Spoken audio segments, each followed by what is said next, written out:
Hey, John here. So in this video I'm going to show you a really cool finger independence exercise. And why would you want to have finger independence? Well, if you can send the correct signal to the correct finger, you will be able to play things much easier.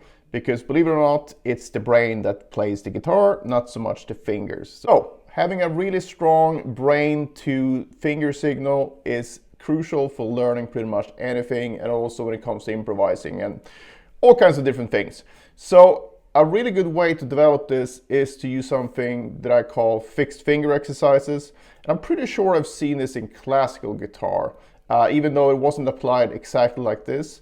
But the way that I like to do it is to be very systematic about it. And also, you don't need to do a shit ton of reps either if you're quite systematic about it, because you're going to be covering a lot of things in a shorter amount of time. We're going to start here on the 5th fret, and we're going to use the fixed finger, meaning it's going to be the 1st, 2nd, 3rd, and 4th in turn, and depending on what finger combination we're going to be using in the left hand. Now I'm going to focus on doing 3 fingers at a time. So we're going to be using 1, 2, 3, 1, 2, 4, 1, 3, 4, 2, 3, 4. And within each group of 3 fingers, we're going to use 6 different combinations. And that's where the very systematic nature of this comes in. So basically, these 6 combinations will go through all the possible combinations of any 3-finger grouping without repeating any finger. So for example, if we have 1, 2, 3, and I'm just going to show this without the fixed finger thing, you can do 1, 2, 3, 1, 3, 2. Then we can do 2, 1, 3, 2, 3, 1, and we can do 3, 1, 2, 3, 2, 1. And that's basically all the combinations. And then when we go to 1, 2, 4, for example, you just substitute the 4th finger for the 3rd finger. I always get this wrong when it comes to English. Whatever you do when you change something out. So, 1, 2, 3 becomes 1, 2, 4. So you don't need to rethink all the combinations. Just think of 1 as the lowest finger on the string, 2 the middle finger, and 3 the highest finger in pitch. And then you can just apply the same 6 combinations that I just went through to all these different 3-finger fingerings. So if this sounds confusing, don't worry. I'm just going to play through the entire thing so you can see what it's all about. And obviously you can do a lot of different things with this, but for now I'm just going to do ascending 6s basically. That. But instead of just doing this,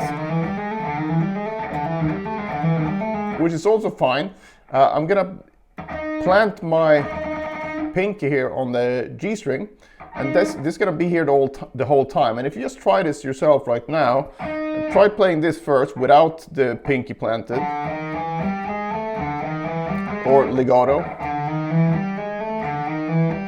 Now, just push this finger down here. We're not going to play the G string. We're just going to have the finger planted on the string. So, if you're anything like me, you're probably going to feel that it's harder to do that.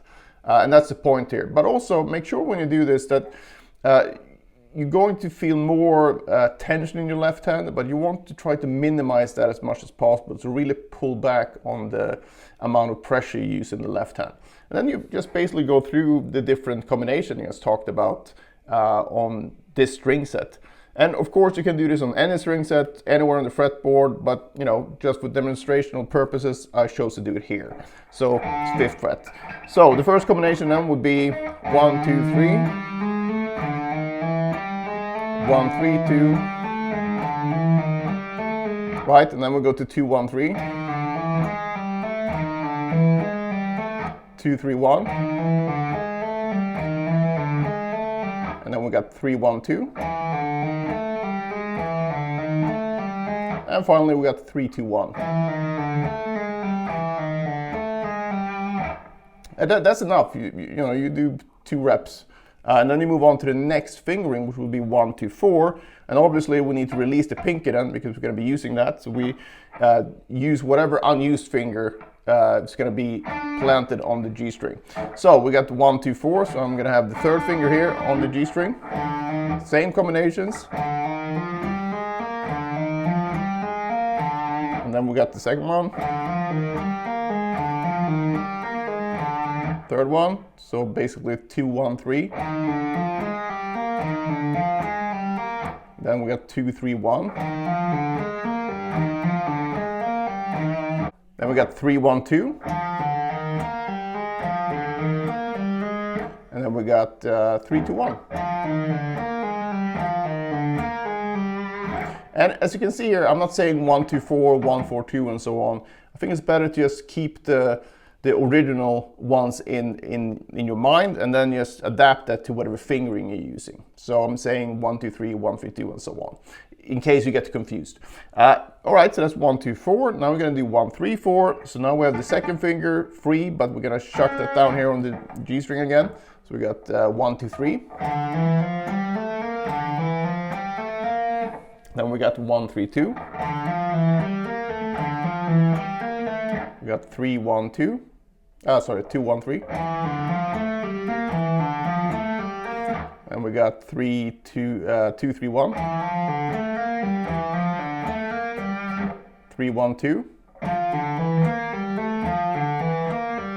And if you find that some of these feel worse than the others, it's not a bad idea to write that down somewhere so you can work more on those combinations. All right, so the last one will be 3, 2, 1.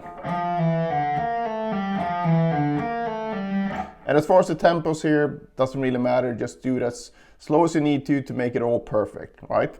And then we have the last one here, which will be 2, 3, 4. And this actually, even though this fingering is arguably the hardest for most people, it doesn't feel as hard when you compare the normal one with having the index finger down.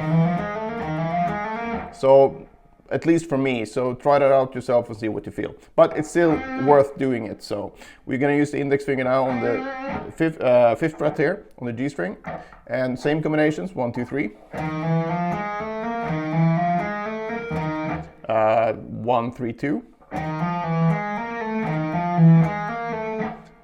2, 1, 3. And then we got 2, 3, 1. And we got 3, 1, 2. And finally 3, 2, 1. So what I suggested to do here is that either you do exactly what I did and then just move it on to another position, or you just stay in that position and maybe do more reps. So you can basically divide this up however you want.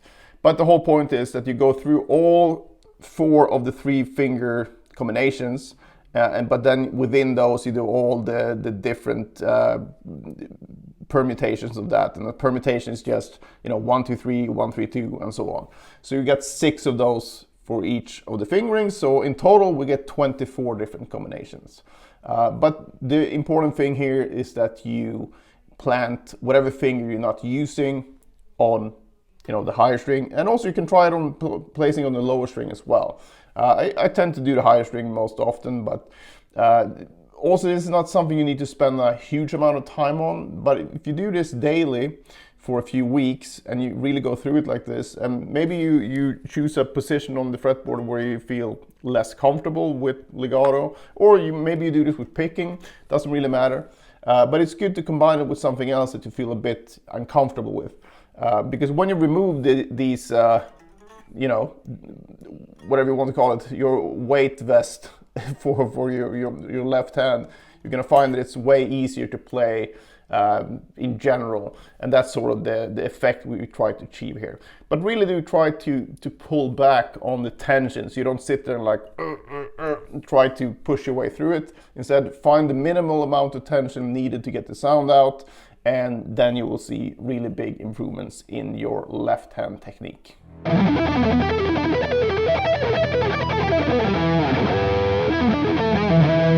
in the day, I used to have real issues with fast alternate picking when it came to 2 notes per string. I was fine with 3 notes per string, but the 2 notes per string thing was a bit harder to crack. So if you struggle with fast alternate picking as well, and you don't know what to practice or for how long, I've created the perfect solution for you in the form of the Pentatonic Picking Power Book. So in this book, you'll find a daily workout that will not only help your pentatonic picking, but will also upgrade your overall alternate picking technique. So it contains basically the same exercises I use myself to develop my picking abilities, as well as numerous students over the years that I've given the same exercise to with great results. So I know these exercises work as long as you put in the work. So it's not a quick solution or quick fix. It will still take a lot of work, but at least you have a very easy to follow routine. So if you're up for a big alternate picking upgrade in 2024, I cannot think of a better start. It's $9 and I think it's very underpriced, but I did it that way just so as many people as possible could be helped by this. So check that out.